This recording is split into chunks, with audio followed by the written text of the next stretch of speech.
यो बुढानीलकण्ठ स्कुल जहाँ चाहिँ अर्थमन्त्री पढेका हुन् त्यहाँ चाहिँ पैसा खन्याएछ भनेर अलि व्यापक प्रचार भएको पनि मैले सुन्नमा आयो। यसलाई यो प्रसङ्ग मिलेको हुनाले मैले 2-3 कुरा राख्न चाहेँ। बुढानीलकण्ठ स्कुल भनेको बेलायत सरकारको सहयोगमा 1960s मै तत्कालीन राजा महेन्द्रको आग्रहमा चाहिँ थालनी भएको आयोजना हो। धेरै मान्यज्यूहरूले यसलाई गौरवकै विषयका रूपमा उल्लेख गर्नुभएको छ छलफलका दौरान। नेपालको शिक्षा क्षेत्रको एउटा गहना नै हो बुढानीलकण्ठ स्कुल।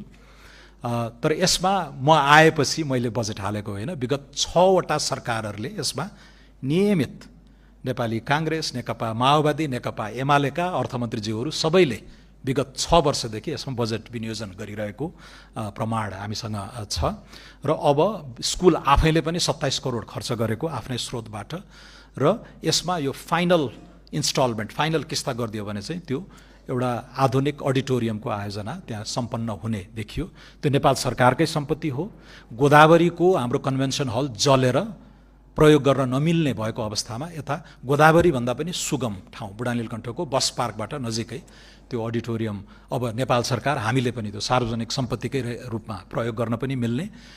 र त्यहाँ चाहिँ त्यो 500-600 रोपनी जग्गा ऊ बेलामा ओगटेको 20-25 साल 28 सालतिर ओगटेको अधिग्रहण गरिएको जग्गा पछिल्लो समय भूमाफियाको पनि नजरमा परेर त्यो झन्डै हामी सबैको सार्वजनिक सम्पत्ति चाहिँ त्यो अपचलन हुने अवस्था रहेको आकलन गरी त्यो सम्पत्तिको संरक्षण गर्नको लागि नेपाल राज्यको मौलिक सम्पत्तिलाई संरक्षण गर्नको लागि पनि त्यो संरचना बनाइएको। र अब त्यो हाम्रो त्यो 100औं रोपनीको त्यति बहुमूल्य स्थानमा त्यो अडिटोरियम त्यहाँ स्थापना भइसकेपछि त्यो चाहिँ ओगटिएको र सुरक्षित भएकोले यसको परोक्ष रणनीतिक महत्त्व पनि भएको हुनाले हामीले यसलाई यथेष्ट रकम विनियोजन गरेर शिक्षा मन्त्रीजी र मैले सल्लाह गरेर यो नेपालको तपाईँ हाम्रै सम्पत्ति भएको हुनाले यसलाई सम्पन्न गरौँ र उपयोगमा लिएर आउँ र अघि गोदावरीको विकल्प पनि बन्न सक्ने भनेर त्यस्तो भएको हो।